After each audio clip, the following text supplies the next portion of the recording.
A true story.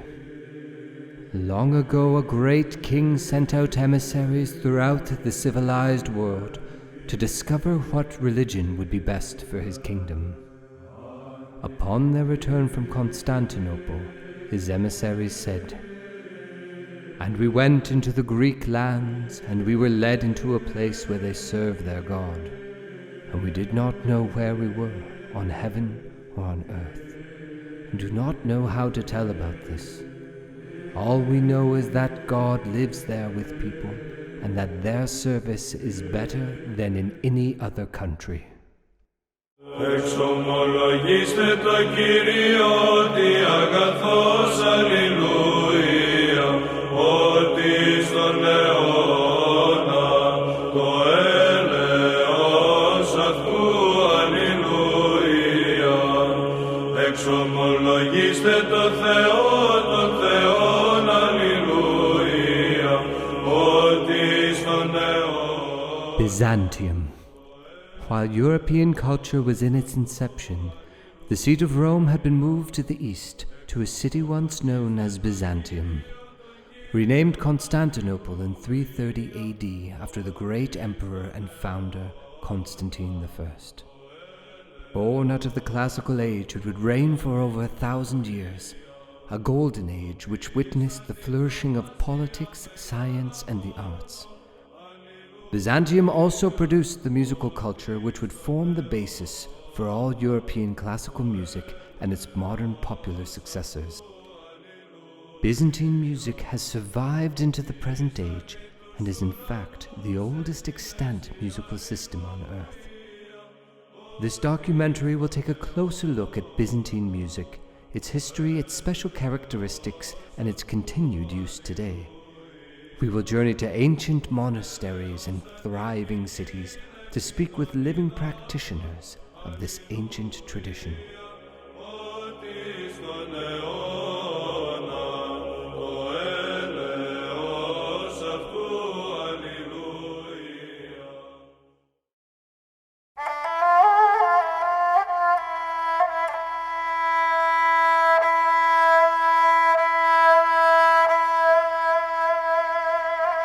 Northern Greece, situated on the shimmering Aegean coast.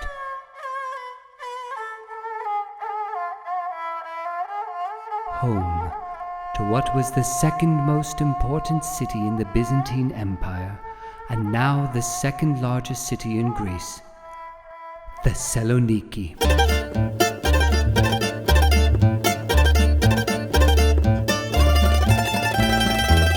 It is now a thriving modern metropolis with a rich history, filled with a treasury of historical sites and monuments from the classical Byzantine and Ottoman periods. The living tradition of Byzantine music has been preserved here over the centuries, still chanted in its ancient churches, preserved in the Byzantine rite by the devoted Orthodox community. Thessaloniki is considered the world's foremost center for the study of Byzantine music.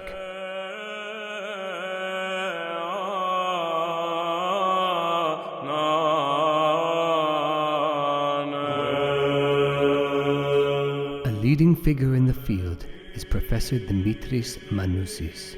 He has toured extensively with his choir, has produced numerous renowned recordings, and is sought after worldwide for his expertise in the study and performance of Byzantine music. We are here in his church in the center of Thessaloniki, where he is the head chanter, or protopsaltis. Similar to the Kapellmeister of the German tradition, the protopsaltis is responsible for all of the musical activities of the church. All of the services are chanted, and the material varies daily and by liturgical season. Well, first of all, we must mention it that our main purpose about the music is the words, the text. The music is the way to express the meaning of the text. In fact, until this day, Byzantine music remains an exclusively vocal tradition, the purpose of which is to enrich the experience of worship in a ceremonial or liturgical context. Hence it is often referred to simply as Byzantine chant. Byzantine music has remained monophonic, meaning it features a single melodic line, often with a sparse accompaniment of sustained notes similar to a drone. This allows the meaning of the text to be the central point of focus. It is very important that Byzantine music it used in the church for 15 centuries, maybe 13th century, from 8th century when Saint Ioannis Damaskinos created the 8 modes, the Octoichos book. And until today we have the same modes, the same music, different notation, because we have a progress about the sizes and the shapes. And every day we use the Byzantine music for the ceremonies of Christian Orthodox Church.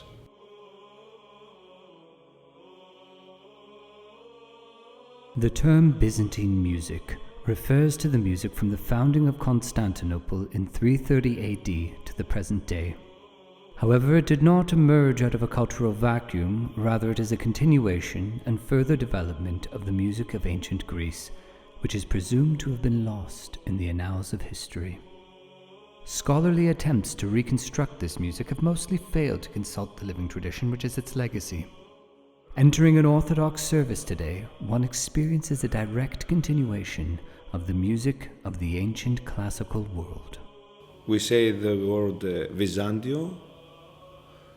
It is a period of the history from the 4th century until 15th century, when the empire of Saint Constantinos the Great moved the capital of the empire from Rome to Constantinople, and he created a new history with a different way of life, a different civilization, a different art, different religion.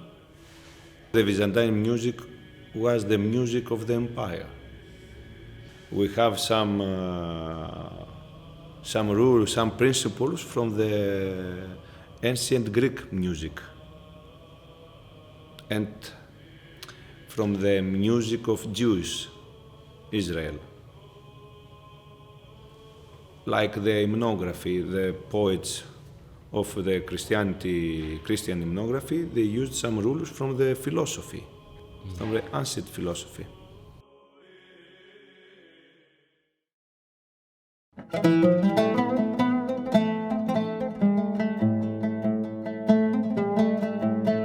From the early days of Christianity's inception, many pious souls moved out of the cities in search of greater peace for their devotions, leading to the founding of the first monasteries in the deserts of Palestine and Egypt, and later throughout the Christian world. Simultaneous to the development of Byzantine music in the great cities of the empire, another musical stream developed in its monasteries. Byzantine music thus has its origins in the city and in the desert, the cities giving rise to the music of ceremony and procession, and the monasteries to psalmody and the music of reflection.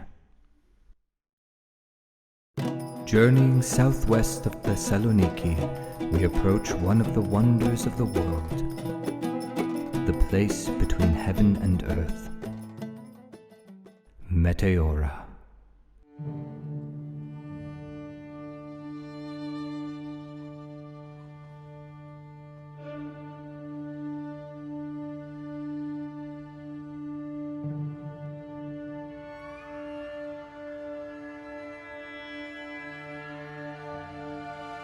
With its monolithic pillars of stone extending into the skies, upon which are thriving monasteries perched seemingly precariously, dating back to the 13th century. Here we will have a little glimpse into the musical life of the monastic tradition.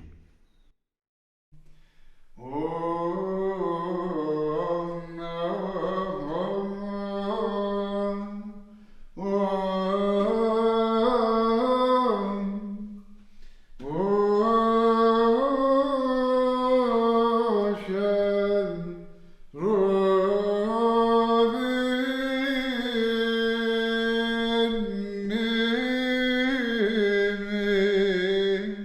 solitary monk sings, raising his voice in prayer in his monastery. Having been born in Bayreuth, Germany to Greek parents, Father Averkios lived on holy Mount Athos for 15 years before settling at the monastery of Varlam in Meteora. He has granted us the rare privilege of an interview about his musical education and practice.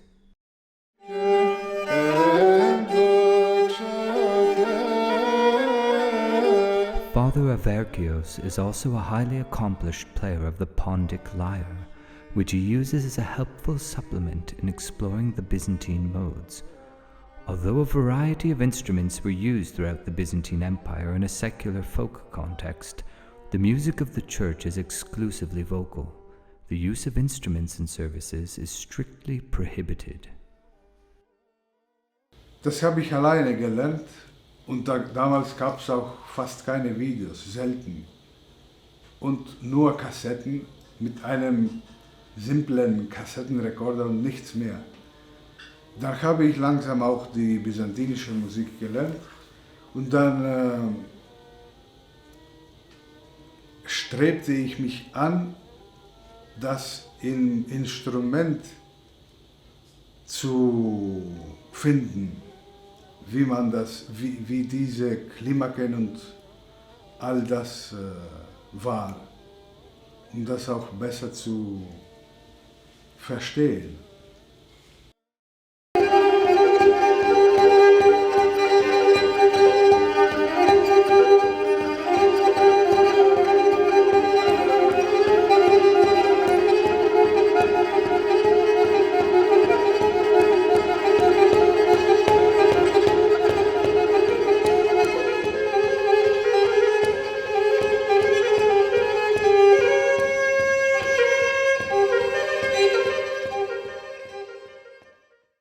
Dieses Instrument, was vom Pontos kommt und normalerweise 3 Streichen hat, habe ich das mit 5 Streichen gemacht, damit ich da die ganzen Klimakas von der byzantinischen Musik leichter spielen kann. Das Einzigartige ist, dass keiner mir das gezeigt hat. Ich habe also die byzantinische Musik in dieses Instrument hervorgebracht.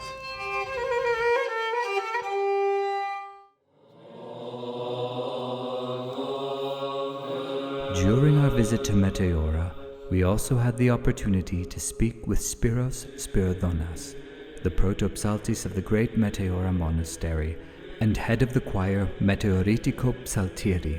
He initially studied theology at the Aristotle University of Thessaloniki. Είμαι ο πρωτοψάλτης της Μονής του Μεγάλου Μετεώρου. Ευνοήθηκα στα Άγια Μετέωρα, ευνοήθηκα μάλλον σκανδαλωδώς από το Θεό, όχι ότι έχω κάποιο ιδιαίτερο φωνητικό τάλαντο. Μου δόθηκε αυτή η ευκαιρία να είμαι πρωτοψάλτης εδώ στο Μεγάλο Μετέωρο, με την πρωτοβουλία του γέροντος του Νύφωνος, ο οποίος είναι ηγούμενος εδώ στη Μονή. Μαζεύτηκε δίπλα μου μια αρκετά μεγάλη ομάδα νέων παιδιών και ξεκινήσαμε μια πολύ όμορφη πρωτοβουλία με τη στήριξη εδώ του γέροντα. Κάναμε ένα χορό που τον ονομάσαμε Μετεωρίτικο Ψαλτήρι και σιγά σιγά όλα τα παιδιά που τελειώνουν από τη σχολή της Μητροπόλεως Αγών και Μετεώρων εντάσσονται σε αυτόν τον χορό και έχει δημιουργηθεί μια ωραία φιλική πιο πολύ ομάδα παρά μπορώ να πω κάτι ιδιαίτερο επιστημονικό με αυτή την έννοια. Αυτό που λέμε βυζαντινή μουσική είναι λάθος και σαν ορολογία. Καλύτερα θα έπρεπε να μιλάμε για ελληνική εκκλησιαστική μουσική. Ο όρος Βυζάντιο ή Βυζαντινός είναι ένα κατασκεύασμα μεταγενέστερο, άρα και αδόκιμος όρος επιστημονικά, και απορώ γιατί οι περίφημοι λεγόμενοι βυζαντινολόγοι, οι άλλοι ιστορικοί ακόμα το διατηρούν, εφόσον είναι ένας ψευδεπίγραφος για μένα και ιστορικά λάθος όρος.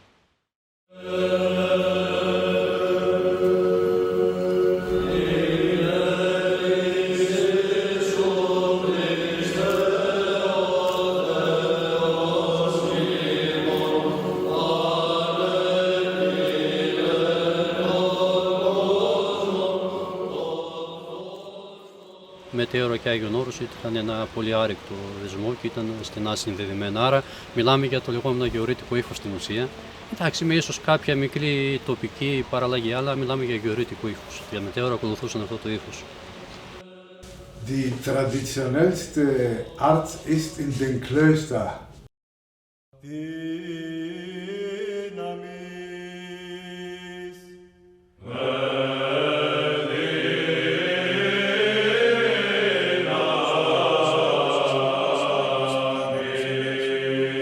Mount Athos, the Holy Mountain, is a peninsula in northern Greece in the area of Chalkidiki, known as a monastic republic and the last living remnant of the Byzantine Empire. The centerpiece of Christendom for the Orthodox world, Mount Athos is home to over 2,000 monks in more than 20 monasteries and innumerable skeets throughout the peninsula.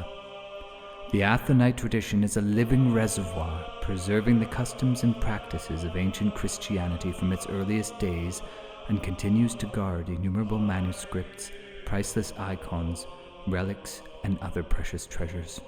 Among the countless manuscripts are to be found some of the most important documents about Byzantine music. In fact, the Holy Mountain is home to the most pure and highest quality chant in the world.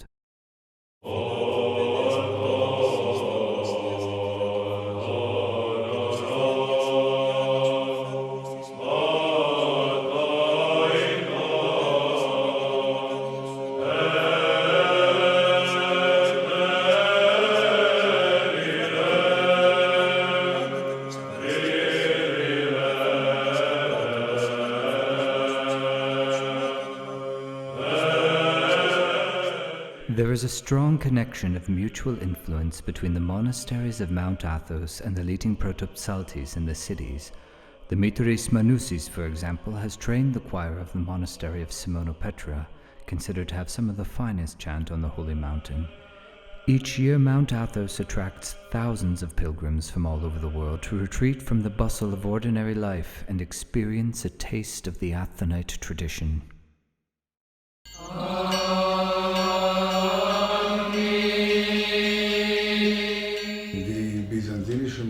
Hat Regeln, die man nicht leicht lassen kann.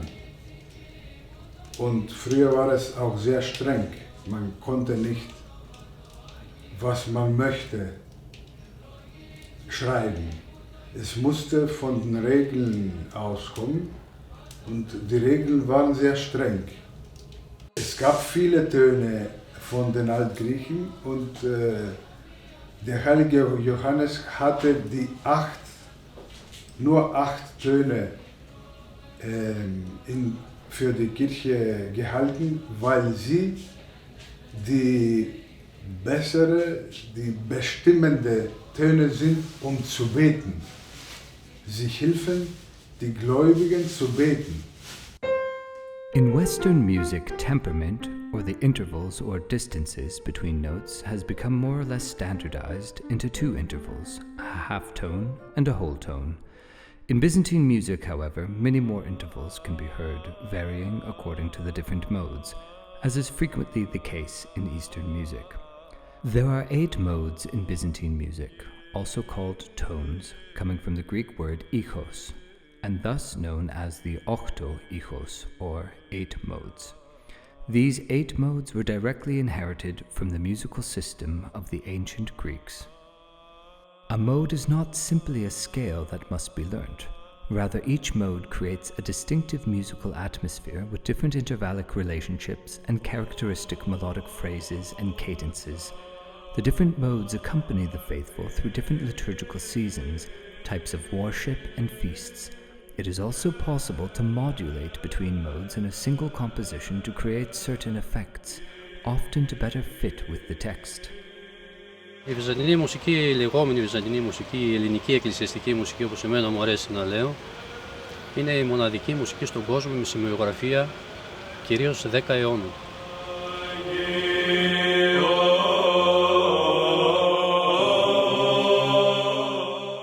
Byzantine music was originally an oral tradition passed down from generation to generation. The earliest forms of notation were mnemonic supplements to scriptural texts.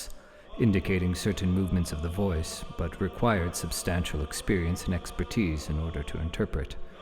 The next phase of notation, from about the 9th century, comprised a more nuanced system of symbols that could accurately convey increasingly complex and ornate musical material. This notation is particularly well suited to monophonic music, often complex, heavily ornamented melodies either without any harmony whatsoever or only accompanied by a drone. As this system became increasingly complex and cryptic, it was reformed in the early 19th century into the system still in use today. To give a brief example of how this system works, let us take a look at some individual characters. The mode is always indicated at the beginning, and the starting pitch is given by a letter. The eson indicates the repetition of a previous note, neither ascending nor descending. The oligon indicates ascending one note according to the mode. An apostrophos, which resembles an apostrophe, indicates descending one pitch, again according to the mode. Other characters indicate intervallic leaps, measures of time or note duration, and the manner of execution. For example, the petosti indicates ascending one note with something like a trill in the voice. There are also characters of expression, which are added to other characters and indicate ornamentation that could be executed in a number of ways depending on context and tradition. Similar to Western notation, dots and curved lines like ties indicate extending the rhythmic duration of a note.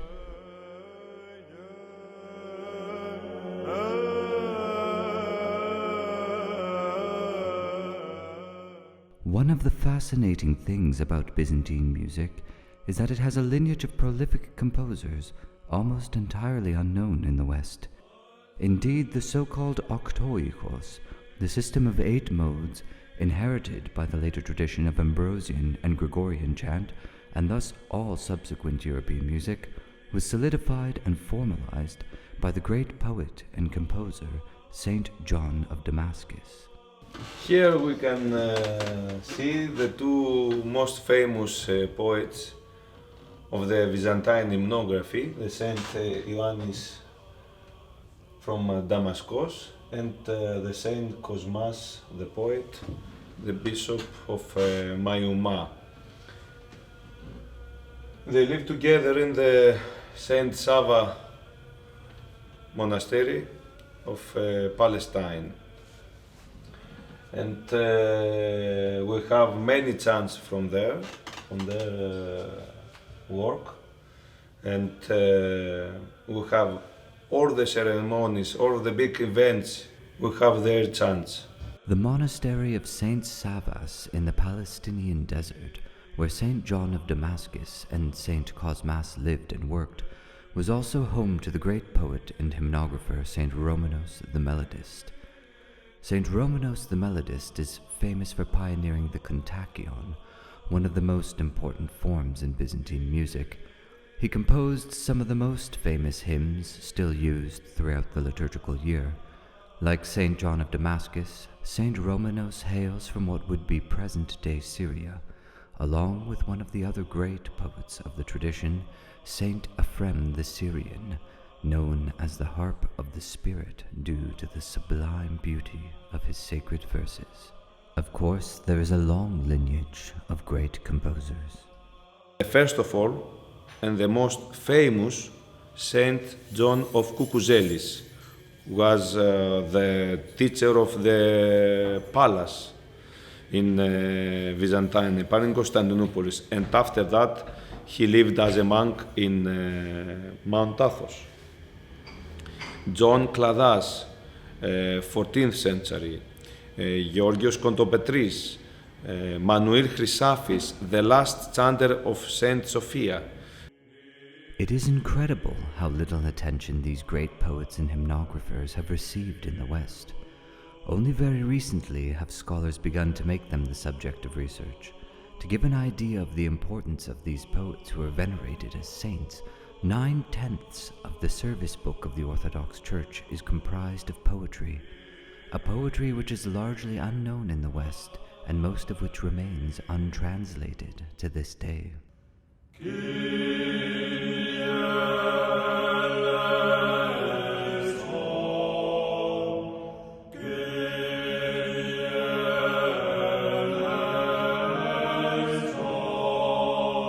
As has been mentioned, we find the roots of all Western music in the system used in Byzantine chant, which was later transferred to the Western countries and where it evolved into other forms. In Book 9 of St. Augustine's Confessions, it is written, "It was at this time that the practice was instituted of singing hymns and psalms after the manner of the Eastern churches, to keep the people from being altogether worn out with anxiety and want of sleep. The custom has been retained from that day to this, and has been imitated by many, indeed in almost all congregations throughout the world." In this section, Augustine is discussing the church in Milan and the influence of his teacher Saint Ambrose, who is known and credited with having introduced hymnody from the East into the Western Church. Ambrosian chant is the oldest form and the only other plain chant alongside Gregorian to be formally sanctioned by the Roman Catholic Church. All subsequent forms of Western classical music and its popular derivatives can be traced back to plain chant. Here is a picture of the earliest extant manuscript of pneumatic notation, with the original Greek neumes on the left and a translation into Latin on the right. The Byzantines also had a detailed method of conducting in which the protopsaltes uses particular hand gestures to communicate tempo, musical line, and ornamentation.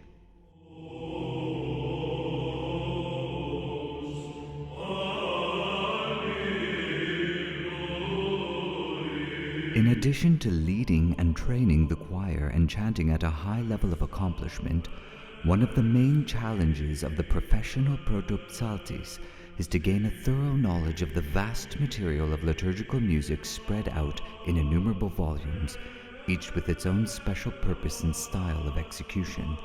The protopsaltes must not only be able to chant all of this material, he must also know exactly what needs to be chanted and when, with the repertoire changing daily and according to liturgical season. You can see this book is the Mineon. It is the book with the ceremonies of November month. You can see the 17th of this day, of this month, Saint Gregorios of the Bishop of Neo Caesarea. Here it is Paraklitiki, Ochtoichos, the main work of Saint Ioannis from Damascus. It has the chants for the Saturday evening, Sunday morning, Sunday evening, Monday morning, Monday evening. This is for the first mode, but we have all the chants for the 8 months, for the 8 weeks. Another book is the Apostolos. We have the chapters from the actions of Apostolus and the letters of Saint Paul, Saint Peter, Saint John. Here we have the Orologion. We have the chants, especially from the Psalms of David, that we use them for the Vespers, Matins, especially. And I have here the Anastasymatarion. The Anastasymatarion is the music composes for the Saturday evening and Sunday morning, when we celebrate the Anastasis of Jesus Christ. Here it is a book for the central of our life, the Holy Liturgy, with cherubical chants, with kinonica chants. This is the central of our life, the central of celebration, to take the Holy Communion.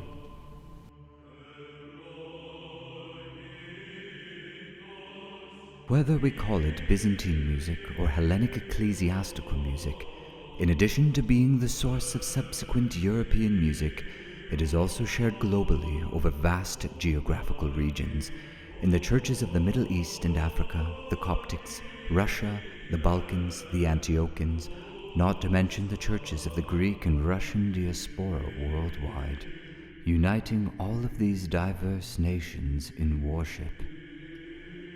What has become one of the most beloved hymns is the Agni Parthenia, Holy Virgin. Here it is sung in Greek, Russian, Arabic, etc.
Rejoice, O unwedded bride, O brilliant light of heaven above, most clear and most radiant. Rejoice, O unwedded bride.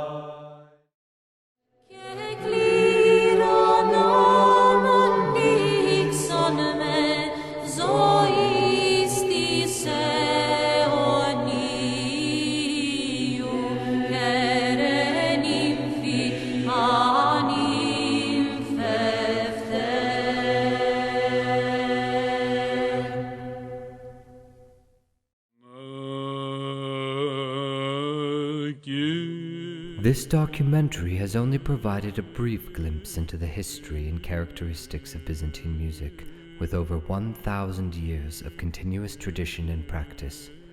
Nonetheless, it has sought to cast light on this collective blind spot in the West.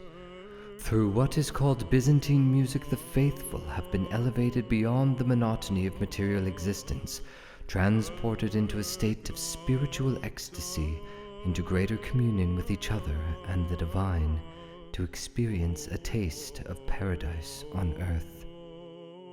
It is something different from the life in our house, in our society. Here is a place that we take a small view of the paradise life. The encounter with Byzantine music allows us not only to gain knowledge of the roots of Western music in its entirety, of our collective musical heritage. Through the synergy of word and tone, we are invited to enter into an elevated state, with a musical tradition that serves to coalesce earth with the heavens in majestic worship, a tradition that has carried on in an unbroken chain.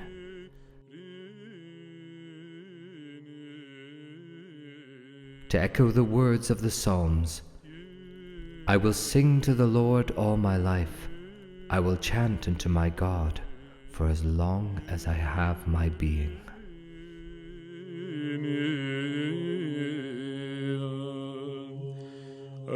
Prose